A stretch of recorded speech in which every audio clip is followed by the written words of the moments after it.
Assalamualaikum warahmatullahi wabarakatuh. Izin memperkenalkan diri, nama saya Nagita Slavina Karenta dengan NPM 2214181009. Di sini saya akan mempresentasikan bahan organik tanah, siklus karbon, dan perombakan bahan organik. Oke, baik. Yang pertama yaitu adalah bahan organik. Pasti di sini banyak yang bertanya-tanya, apa sih itu bahan organik tanah? Bahan organik tanah atau BOT adalah komponen tanah yang terdiri atas residu atau sisa-sisa jaringan tanaman atau hewan yang telah mengalami perombakan atau dekomposisi dan humifikasi baik sebagian atau seluruhnya. Semua zat-zat organik dalam tanah, hidup atau mati, segar atau melapuk, senyawa sederhana atau yang kompleks, merupakan bagian dari bahan organik yang terdapat di dalam tanah. BOT memiliki peran yang sangat penting terhadap untuk memperbaiki sifat fisik, kimia, maupun biologi tanah. Peran penting BOT terhadap sifat tanah untuk sifat fisik itu yang pertama meningkatkan struktur tanah, memperbaiki tekstur tanah, meningkatkan permeabilitas tanah, membentuk agregat tanah, kapasitas menahan air. Dan untuk sifat kimia itu yang pertama meningkatkan KTK tanah, yang kedua ketersediaan nutrisi, dan yang ketiga menstabilkan pH tanah. Dan yang terakhir yaitu sifat biologi. Yang pertama itu untuk meningkatkan populasi mikroorganisme tanah, yang kedua meningkatkan respirasi tanah, dan yang ketiga menyediakan makanan bagi mikroorganisme tanah. Sumber bahan organik tanah itu berasal dari terbagi menjadi tiga, yaitu ada sumber primer, sekunder, dan sumber lain. Untuk sumber primer itu yaitu bahan organik tanaman berupa daun, ranting, dan cabang, batang, buah, dan akar. Untuk yang sekunder, yaitu jaringan organik fauna berupa kotorannya dan mikrofauna. Dan yang ketiga itu sumber dari luar itu pemberian pupuk organik berupa pupuk kandang, pupuk hijau, pupuk kompos, dan pupuk hayati. Lalu komponen bahan organik itu terbagi menjadi empat. Eh, yang pertama itu residu segar, bahan organik yang terdekomposisi, yang ketiga itu humus, dan yang keempat organisme hidup. Oke, untuk selanjutnya yaitu siklus karbon. Seperti tadi, apa sih itu siklus karbon? Siklus karbon adalah siklus biogeokimia yang di mana karbon ditukarkan antara biosfer, geosfer, hidrosfer, dan atmosfer bumi.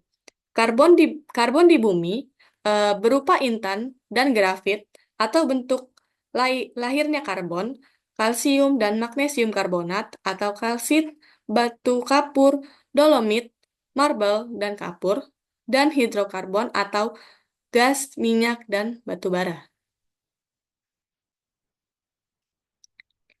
eh, Reservoir karbon dan sumber karbon tanah itu terdapat empat reservoir karbon utama yang dibutuhkan oleh jalur pertukaran.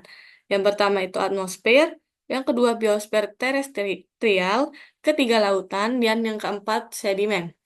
Untuk sumber karbon tanah yaitu yang pertama CO2, yang kedua sisa tanaman, yang ketiga tubuh hewan herbivora, yang keempat organisme tanah, yang kelima, hidrokarbon aromatik polisiklik. Dan yang keenam, produk industri. Karbon di atmosfer itu bagian terbesar dari karbon yang berada di atmosfer bumi. Adalah gas karbon dioksida atau CO2. Meskipun jumlah gas ini merupakan bagian yang sangat kecil dari seluruh gas yang ada di atmosfer, atau hanya sekitar 0,04% dalam basis molar meskipun sedang mengalami kenaikan, namun ia memiliki peran yang penting dalam menyokong kehidupan. Gas-gas lain yang mengandung karbon di atmosfer adalah metan dan klorofluorokarbon atau CFC. Ini merupakan gas artifisial atau buatan.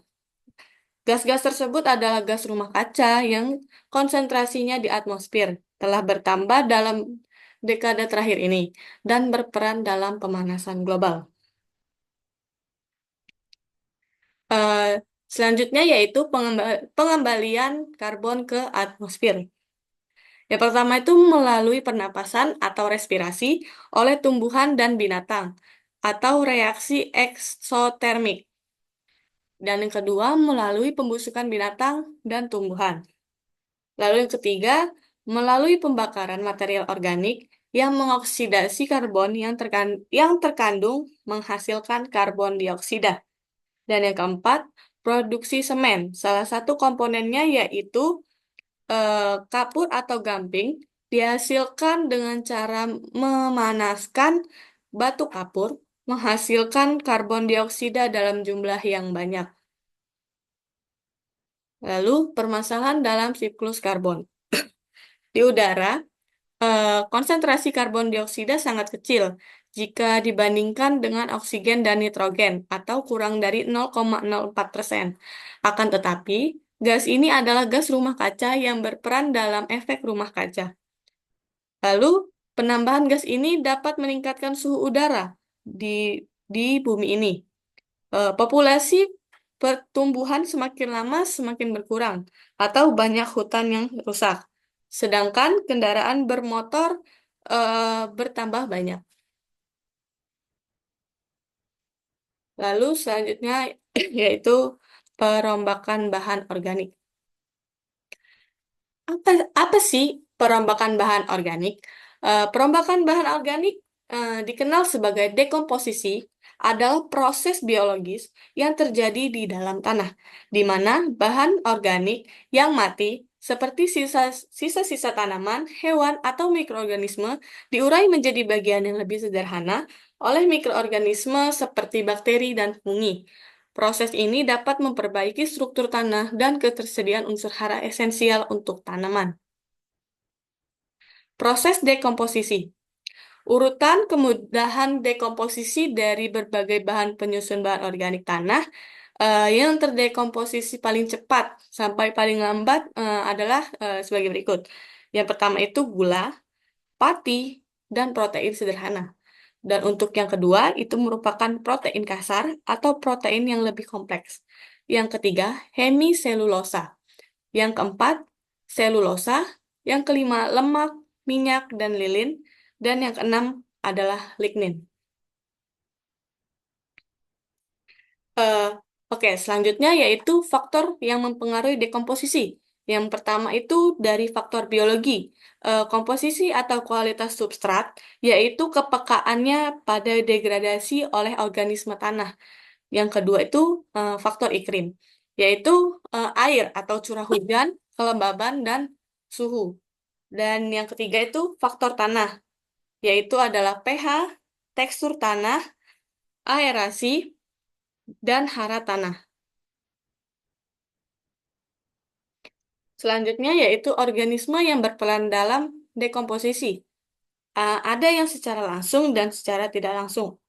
Untuk yang secara langsung itu dengan mikroorganisme seperti bakteri, fungi, actinomycetes. Mikroorganisme menggunakan bahan organik sebagai sumber energi dan menghasilkan enzim yang mempercepat perombakan.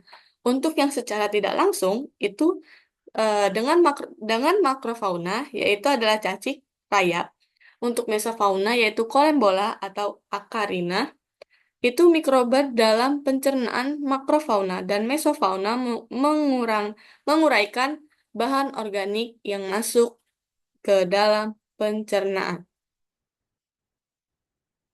Oke, terima kasih. Mungkin sekian yang dapat saya sampaikan. Eh, untuk selanjutnya,